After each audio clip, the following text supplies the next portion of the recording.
नेपालको हरेक घरमा बत्ती बाल्ने संस्थालाई आकार दिने कानून कुन होला? आज हामी त्यही कानूनको छिरफार गर्दैछौं। ल सुरु गरौं नेपाल विद्युत प्राधिकरण ऐन 2041 को बारेमा, जसले हाम्रो मुख्य विद्युत प्रदायकको जग बसालेको छ र आज पनि सञ्चालन गरिरहेको छ। हरेक महिना हाम्रो हातमा पर्ने बिजुलीको बिल, त्यो बिललाई कुन कानूनले चलाउँछ होला, कहिले सोच्नुभएको छ?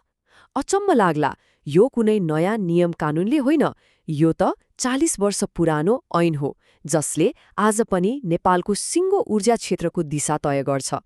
ल यो ऐनलाई सजिलोसँग बुझ्नको लागि हामी 6वटा मुख्य प्रश्नहरूको जवाफ खोज्नेछौं। पहिलो, यो ऐन किन चाहियो? दोस्रो, यो विद्युत प्राधिकरण भनेको आखिर के हो? तेस्रो, यसलाई चलाउँछ कसले? चौथो, यसको काम के हो? अनि सरकार र हामी जस्ता उपभोक्तासँग यसको सम्बन्ध कस्तो छ? र अन्त्यमा अब यसको भविष्य के त? आउनुहोस् एक एक गरेर हेर्दै जाउँ। ल सबैभन्दा पहिले त जगबाटै सुरु गरौँ न, होइन? आखिर 2041 सालमा यस्तो एउटा छुट्टै ऐन नै बनाउनु पर्ने आवश्यकता किन पर्यो होला? यसको खास उद्देश्य के थियो त? यो ऐनको मुटु नै यसको प्रस्तावनामा लुकेको छ। त्यहाँ एकदमै स्पष्टसँग भनिएको छ, यसको मुख्य लक्ष्य के हो भने बिजुली उत्पादन, प्रसारण र वितरणलाई एकदमै सक्षम, भरपर्दो र सबैले किन्न सक्ने बनाउनु। मतलब कुरो एकदम सरल छ, सबैका लागि राम्रो र भरपर्दो बिजुली। ल यो ऐन किन बन्यो भने त थाहा भयो। अब जाउँ अर्को प्रश्नमा। के मतलब कानूनको आँखामा यो नेपाल विद्युत प्राधिकरण आखिर कस्तो खालको संस्था हो त? कानूनको भाषा अलि अप्ठ्यारो छ है। यसले प्राधिकरणलाई अविच्छिन्न उत्तराधिकारवाला एक स्वशासित र सङ्गठित संस्था भन्छ। अब यसलाई सरल भाषामा भन्दा के हो भने यो एउटा यस्तो संस्था हो जुन कहिले मर्दैन। यसको नेतृत्वमा जोसुकै आओस्, जोसुकै जाओस्, प्राधिकरण रहिरहन्छ। यो आफैमा एउटा छुट्टै कानूनी व्यक्तिको जस्तै हो, जसको आफ्नै पहिचान छ। भनेपछि यो कानूनी व्यक्ति हुनुको मतलब के त? यसको अर्थ हो प्राधिकरणले एक व्यक्तिले जस्तै काम गर्न सक्छ। यसको आफ्नै छुट्टै छाप हुन्छ। यसले आफ्नो नाममा सम्पत्ति किन्न, राख्न र बेच्न पनि सक्छ।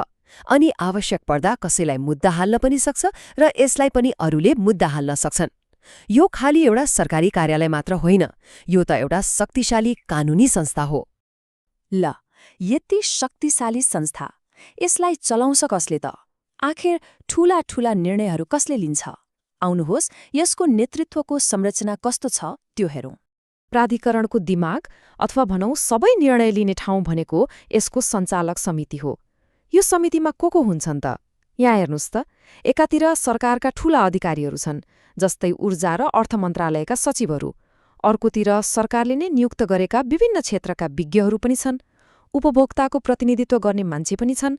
भनेपछि यो संरचनाले के गर्छ भन्दा एकातिर सरकारको नीतिसँग जोड्छ भने अर्कोतिर विज्ञ र उपभोक्ताको आवाजलाई पनि ठाउँ दिएर एउटा सन्तुलन कायम राख्न खोज्छ।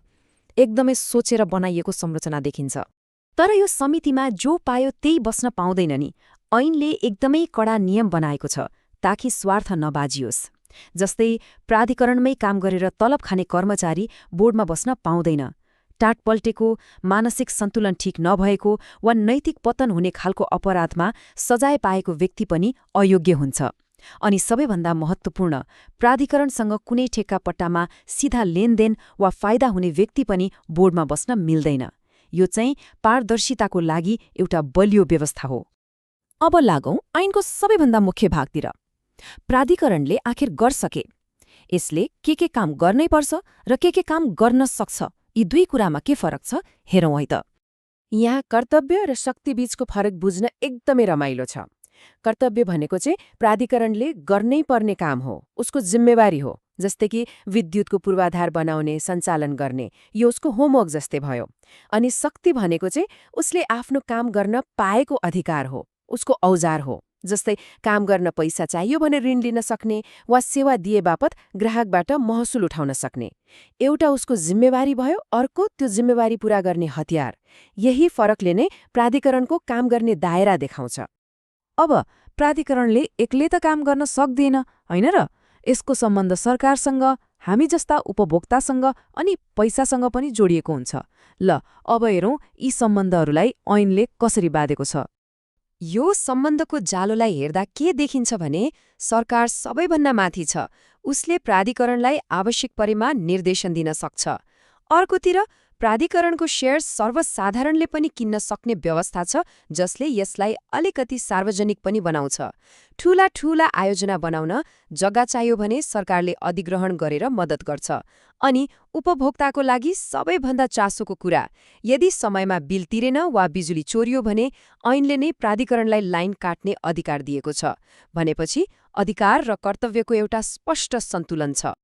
ल, हामीले यो 40 वर्ष पुरानो ऐनको नालीबेली हेर्यौं, तर अब प्रश्न उठ्छ, आजको दिनमा यसको के काम?